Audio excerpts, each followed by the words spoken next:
Chapter 19. At first he thought it might have been some kind of animal, and it frightened him.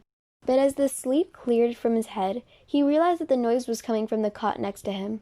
Squid was crying. "You okay?" Stanley whispered. Squid's head jerked around. He sniffed and caught his breath. "Yeah, I'm just fine," he whispered and sniffed again. In the morning, Stanley asked Squid if he was feeling better. "What are you, my mother?" asked Squid. Stanley raised and lowered one shoulder. "I got allergies, okay?" Squid said. "Okay," said Stanley. "You open your mouth again, I'll break your jaw." Stanley kept his mouth shut most of the time. He didn't talk too much to any of the boys, afraid that he might say the wrong thing. They called him caveman and all that, but he still couldn't forget that they were dangerous too. They were all here for a reason. As Mr. Sir would say, this isn't a Girl Scout camp. Stanley was thankful that there were no racial problems. X-Ray, Armpit, and Zero were black. He, Squid, and Zigzag were white. Magnet was Hispanic. On the lake, they were all the same reddish-brown color, the color of dirt. He looked up from his hole to see the water truck and its trailing dust cloud. His canteen was almost a quarter full. He quickly drank it down, then took his place in the line, behind Magnet and in front of Zero. The air was thick with heat, dust, and exhaust fumes. Mr. Sir filled their canteens. The truck pulled away. Stanley was back in his hole, shovel in hand, when he heard Magnet call out, "Anybody want some sunflower seeds?" Magnet was standing at ground level, holding a sack of seeds. He popped a handful into his mouth, chewed, swallowed, shells and all. "Over here," called X-Ray. The sack looked to be about half full.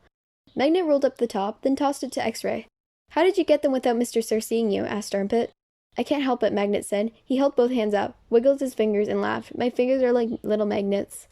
The sack went from X-Ray to Armpit to Squid. "It's sure good to eat something that doesn't come from a can," said Armpit. Squid tossed the sack to Zigzag. Stanley knew it would come to him next. He didn't want it. From the moment Magnet shouted, "Anybody wants some sunflower seeds," he knew that there would be trouble. Mr. Sir would be sure to come back, and anyway, the salted shells would only make him thirsty. "Coming your way, caveman," said Zigzag. "Airmail and special delivery." It's unclear whether the seeds spilled before they got to Stanley or after he dropped the bag. It seemed to him that Zigzag hadn't rolled up the top before throwing it, and that was the reason he didn't catch it.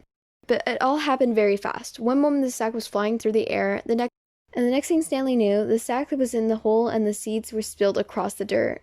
"Oh man," said Magnet. "Sorry," Stanley said, as he tried to sweep the seeds back into the sack. "I don't want to eat dirt," said X-Ray. Stanley didn't know what to do. "The truck's coming," shouted Zigzag.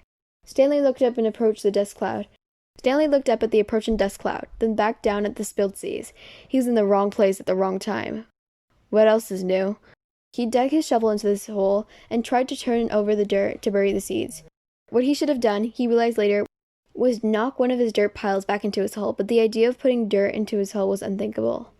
"Hello, Mr. Sir," said X-Ray. "Back so soon?" "Seems like you were just here," said Armpit. "Time flies when you're having fun," said Magnet. Stanley continued to turn over the dirt into his hole. "You Girl Scouts having a good time?" asked Mr. Sir. He moved from one hole to another. He kicked the dirt pile into Magnet's hole and then moved towards Stanley. Stanley could see 2 seeds at the bottom of his hole. As he tried to cover them up, he unearthed a corner of the sack. "Dig it out," Mr. Sir said. "We'll take it to the warden. Maybe she'll give you the rest of the day off." "It's not anything," Stanley murmured. "Let me be the judge of that," said Mr. Sir.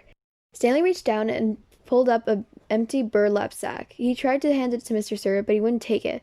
"So tell me, caveman," said Mr. Sir, "how did my sack of sunflower seeds get in your hole?"